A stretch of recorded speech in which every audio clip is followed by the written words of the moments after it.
Welcome to the show, and welcome to Glow So Bright. Precedence is priority. Information cutoff is July 9, 2025, 0100 Zulu. Bottom line up front, 2 attacks have happened in Texas targeting federal law enforcement facilities on July 4, 2025 at approximately 2200 local time in the vicinity of Pearland Detention Center, an ICE facility near Dallas, Texas. An Antifa cell of approximately 11 individuals were arrested, allegedly conducting a complex squad attack. Meanwhile, in McAllen, Texas, near the Mexican border, a lone wolf active shooter was neutralized at a U.S. Customs and Border Patrol office. At almost the first weekend of the month of July, there were multiple attacks of separate entities targeting federal law enforcement facilities in Texas using firearms. On July 4, 2025, at approximately 22:30 local time, at the Pearland Detention Center, an Immigration and Customs Enforcement facility was targeted by an Antifa-aligned cell of approximately 11 individuals, with information released by the public by the FBI on July 7, 2025. Meanwhile, on July 7, 2025, during the daytime at McAllen, Texas, a lone wolf shooter was neutralized at a U.S. Customs and Border Patrol Annex office. Both news reports come from sole source reporting. Analyst comment: while squad-coordinated strikes are rare, having it occur, as well as connection with an uptake in far-left attacks, creates a new paradigm shift that hasn't appeared in the United States since the 1970s, such as back then groups such as Weather Underground or the Symbionese Liberation Army. Media coverage by Glow So Bright emphasizes groups which conduct offensive and squad attack operations and training, and while it cannot detect cells which do not have a detectable online presence, the damage done is in fact real. Hence, the priority rating. Analyst comment: while Antifa-related attacks on ICE facilities are not anything new, for example, the 2019 attack on the Northwest Detention Center by Puget Sound John Brown Grad Club senior member Willem von Spronsen, pronouns, was where? Near Seattle, Washington State. Doing so as a coordinated cell is rather new. While von Spronsen is a member of the group, he was a lone wolf attacker, with the only individual in this attack who was armed with a rifle and detonated homemade explosives and incendiary devices. Analyzing Pearland Detention Center attack at approximately July 4, 2025 at approximately 22:30 Zulu, according to the FBI, the alleged perpetrators are Cameron Arnold, aka Autumn Hill, Savannah Bott, Nathan Bowman, Zachary Evans, Joy Gibson, Bradford Morris, aka Megan Morris, Marcella Ruda, Seth Sykes, Elizabeth Soto, and Anis Soto. An additional individual, Sanchez, is mentioned in the report but charged separately.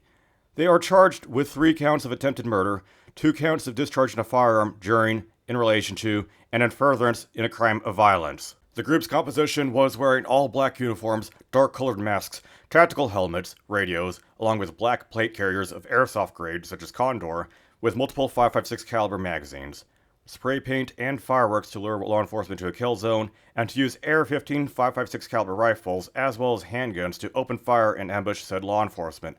They also utilized passenger vans and crossover automobiles for their mobility. Their operations in the attack were to use vandalism on vehicles and structures using spray paint, as well as shooting fireworks into the facility to lure corrections officers from within the facility to outside the facility at approximately 22:30 local time. Responding to a 911 call from the facility, Alvarado Police Department officers showed up at around 22:30 local time. One of the assailants in the woods opens fire as soon as the APD officer leaves his vehicle.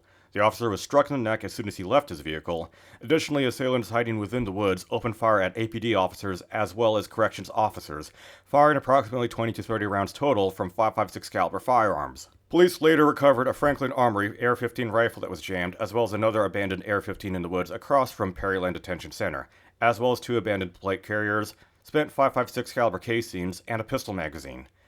The particular model or configuration of the firearms found, such as accessories or optics, is unknown at time of reporting. Analyst comment: this is a strong indicator of the composition of training within the cell, as weapons were abandoned in haste in a jammed condition and with poor marksmanship, as the shooting occurred within a distance of approximately 170 yards max. Soon after, Johnson County Sheriff's Office detectives were able to apprehend a 2007 red Hyundai van at approximately 600 yards away from the facility, at around Highway 67, in front of the facility. Morris, who was driving the vehicle and the sole occupant, was discovered with 2 plate carriers, 2 helmets, 2 AR-15 rifles, and a pistol which matched recovered magazines from the scene of the incident, and a radio. Morris admitted to being at the detention center and was taken to custody by the JCSO. At approximately 23:10 local time, 300 yards west where the APD officer was shot, 7 individuals, Elizabeth Soto, Ian Soto, Bowman, Ruda, Sykes, Gibson, and Batten, made contact with JSCO deputies. All were wearing black military-style clothing. Some were armed, some had radios, some had armor, and some were covered in mud. During the search of the vehicle, the area, and nearby vehicles, several articles were discovered. Bowman was wet and covered with burrs, which indicates he was crawling around in the woods. His pack contained spray paint and flyers. Gibson had 2 cell phones and a Faraday bag, which would be used to mitigate and reduce electromagnetic signature. Sykes had a pistol in his waistband, and inside of his backpack the upper and lower halves of an AR-15. Evans had a 2016 red Mazda CX-5 crossover, registered him, parked and left on scene near the detention center during and after the encounter. He was then found and arrested at approximately 0200 local time on July 5, 2025 by the Venus Police Department.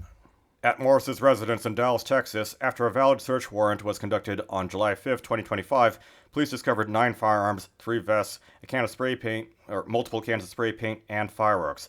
Morris's home appeared to be as a staging area before the attack on the Pearland Detention Center.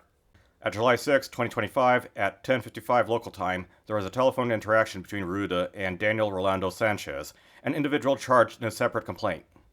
On July 7, 2025, at 10:49 local time, a FBI surveillance team went to a residence in Garland, Texas, believed to be the residence of Sanchez, and discovered Sanchez carrying multiple packages to his truck. A package carried by Sanchez was recovered by a warrant in an apartment in Denton, Texas, containing propaganda flyers related to the incident and the group. Analyst comment: wow, what a doozy. As a result of this incident, 11 individuals were taken into custody. If I did my math properly, 5 AR-15 rifles were recovered, 7 armor carriers, 2 pistols, 9 additional firearms, radios, and Faraday cages.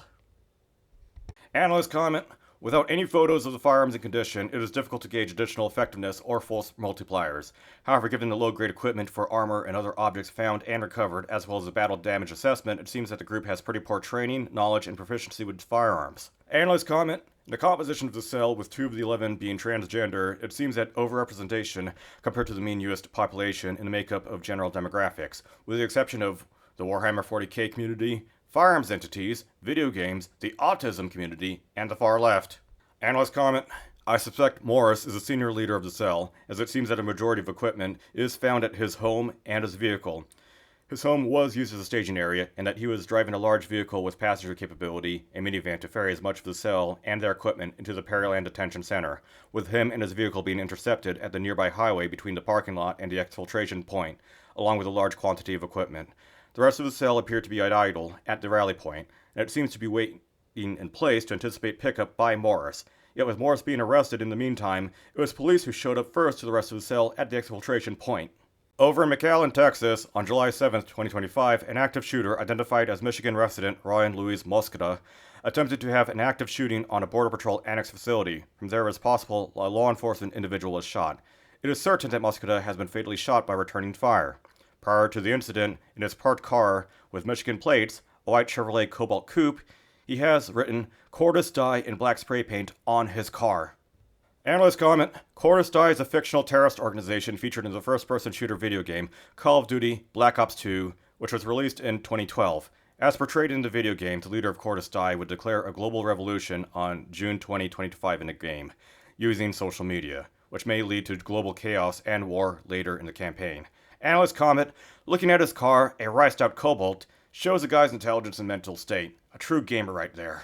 While armed with a black plate carrier, a multicam black hoodie, and a rifle, Mosqueda attempted to shoot at law enforcement, causing damage to the building and possibly injuring an officer, but he was neutralized quickly. No further information is known at time of reporting. Analyst comment: this reminds me of other failures in Texas where a shooter armed with an AR-15 rifle, Brian Isaac Clyde, over at the federal courthouse in Dallas, Texas in 2019, attempted to attack and shoot up the facility with a rifle, only to be neutralized by an armed guard with a pistol. This concludes the report on the recent attacks on federal facilities in Texas for the first week of July 2025. This report is brought to you by Closer Bright. Precedence is priority. Information cutoff is July 9, 2025, 0100 Zulu. Okay, that's done with the report right over here. If you do enjoy these videos, go ahead, give it a like. If you don't think you like them, dislike them, comment down below what you think, read the video description for more details. If you'd like to support the channel with information, I'm all ears, but please don't give me proprietary use classified information and I will report you to the feds. I don't want the real glowies after me.